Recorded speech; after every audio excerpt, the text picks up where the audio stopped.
¿Qué tal? Muy buenos días, bienvenido a esta nueva sección del ETF de la semana, en esta ocasión sobre Japón. Mi nombre es Manuel Pinto, analista en XTB, y en los próximos minutos voy a intentar explicaros por qué creemos que puede ser una buena oportunidad de mercado, sobre todo a nivel táctico, a nivel de más corto plazo.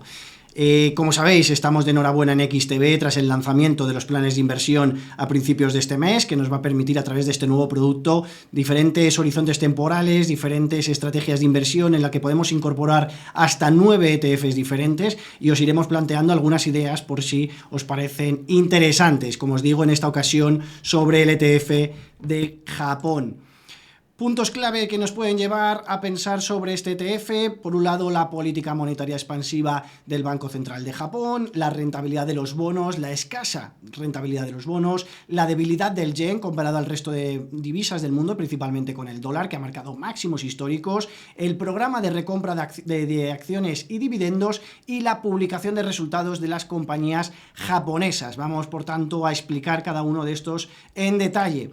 Por un lado, el comportamiento del índice, cómo se ha comportado el Nikkei, ¿qué tal lo está haciendo? Pues de manera espectacular. Hemos puesto en esta gráfica los principales selectivos mundiales, sobre todo los países más desarrollados, en los que podéis ver y comparar el índice Nikkei con el Nasdaq 100, con el S&P 500, con los índices europeos. Faltan algunos índices, por ejemplo, como Turquía, Brasil, Argentina, que han tenido revalorizaciones superiores, pero cuya devaluación de la divisa hace desde luego que no sean tan atractivos. Aquí lo que podéis ver es que dentro de todos estos selectivos encontramos al Nikkei solo por detrás del Nasdaq 100, que ha tenido pues todo ese impulso de la inteligencia artificial, ¿verdad?, de las tecnológicas en general y de la inteligencia artificial en particular desde comienzos de año. ¿Cuáles han sido los motivos que han llevado a esta revalorización del Nikkei? Bueno, por un lado, la política monetaria expansiva. Aquí os muestro una gráfica de los tipos de interés en Estados Unidos, de la Fed, con los tipos de interés del Banco Central de Japón. En su momento, en 2016, el Banco Central de Japón decidió bajar los tipos de interés a tipos de interés negativos, y mientras otros bancos centrales han intentado durante estos últimos meses combatir la inflación y las subidas de los precios subiendo los tipos de interés, como estáis viendo en pantalla, a través de subidas hasta el 5,5% en el caso de Estados Unidos o el Banco Central Europeo, hasta más del 4%, Banco de Inglaterra. En el caso de Japón se ha mantenido la única autoridad monetaria de los países desarrollados que ha mantenido los tipos de interés en terreno negativo. Esto es así hasta la última reunión de principios de este mes, y además han tenido otra serie de medidas, como limitar la parte larga de la curva, y en el tramo de 10 años hasta ahora solo podía subir hasta el 1%. Es precisamente esta gráfica la que os enseño, en la que veis los tipos de interés, la curva de tipos de interés en Japón, y lo que podéis ver en el 10 años, en el tramo 10 años, hasta el 1%.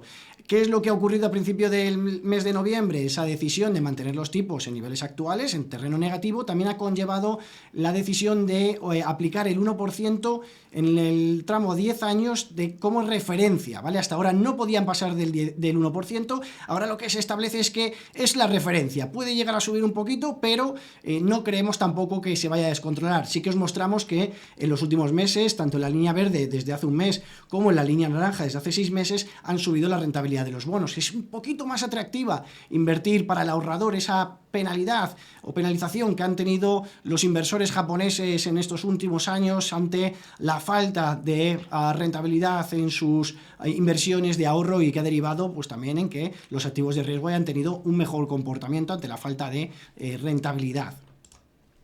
Precisamente, ¿qué es lo que creemos que uno de los motivos por los que no debería de subir mucho más el tramo 10 años? En la primera gráfica os muestro qué porcentual tiene ahora mismo el Banco de Japón sobre la emisión de deuda del país, y como veis es ahora mismo el poseedor de más del 50% de la deuda del propio país. Sobre todo empieza desde el año 2016 en adelante a incrementar su posesión de deuda, por lo que no creemos que, por tanto, hasta el año 2025, 2026, etcétera, que empiece a vencer toda esta deuda adquirida por el Banco Central de Japón, no creemos que quiera que suban mucho las tasas y, por tanto, perjudique en el precio de las inversiones que tiene actualmente.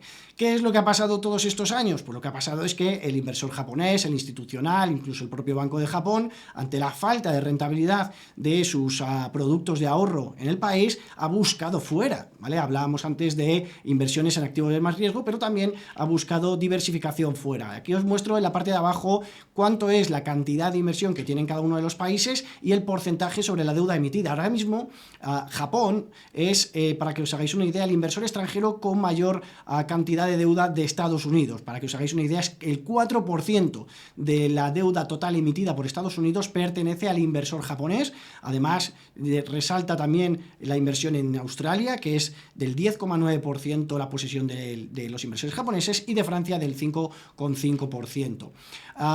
¿Qué es lo que ocurrirá? Bueno, realmente ya lo veremos, pero nosotros pensamos que ante el coste de cobertura que tiene actualmente para el inversor japonés acudir a los mercados extranjeros, no debería de ampliar mucho más la deuda que tiene el extranjero, ¿vale? O sea que nosotros pensamos que la deuda que tiene actualmente ya es incluso mucha para nuestro punto de vista, de incluso ya se habla sobre la venta que ha ido haciendo el Banco de Japón en los últimos meses de los bonos americanos y bonos en el extranjero. En España, para que os hagáis una idea, incluso tiene el 3,2% de la deuda total emitida por el país, así que por tanto son inversores históricamente muy importantes en la deuda soberana de muchos países, pero sin embargo no creemos que eso vaya a seguir ocurriendo y bueno, pues el incremento que hemos visto en el 1% de la tasa de referencia de 10 años puede hacer que haya más venta de deuda extranjera para la compra de su propia deuda.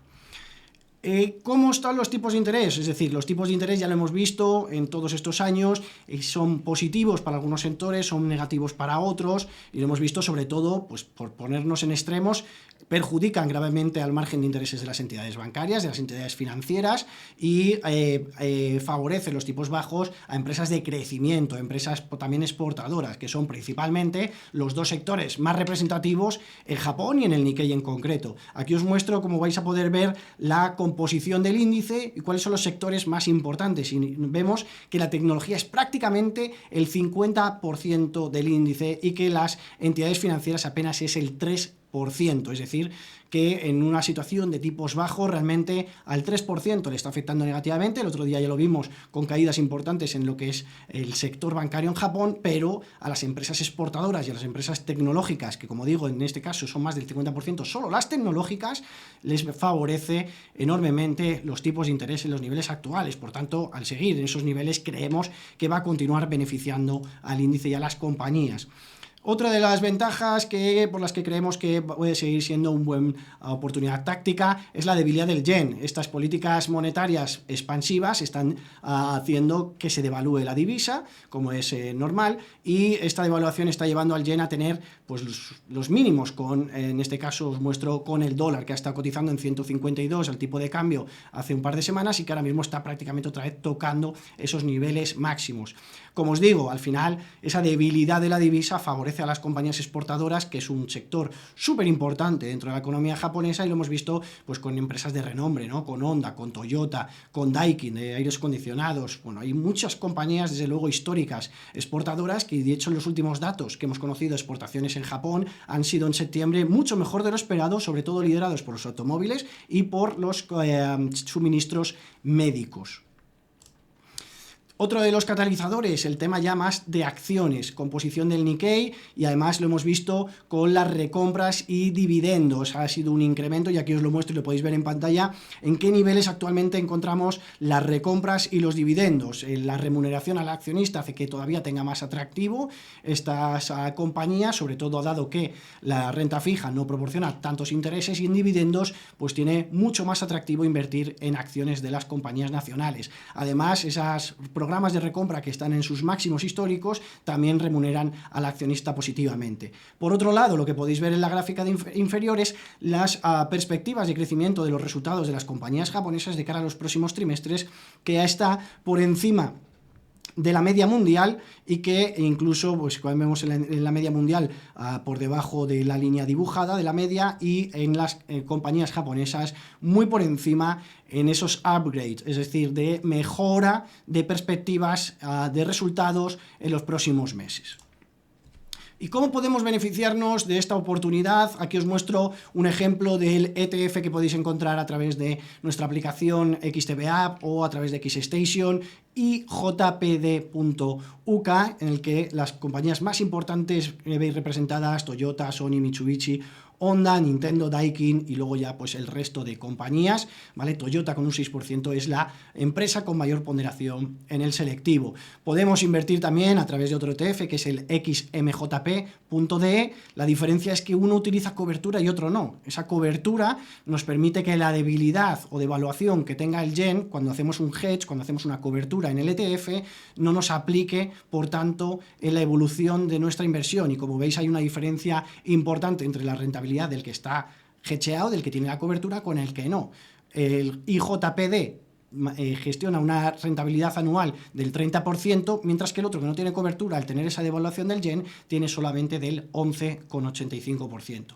Espero que os haya gustado esta introducción, espero que, bueno, pues a algunos que os parezca interesante nos podéis dejar, o aunque no os parezca interesante, vuestros comentarios, vuestro feedback sobre este ETF de la semana. Cualquier comentario ya os digo que es de agradecer y espero que os haya gustado. Desearos a todos muy buena semana.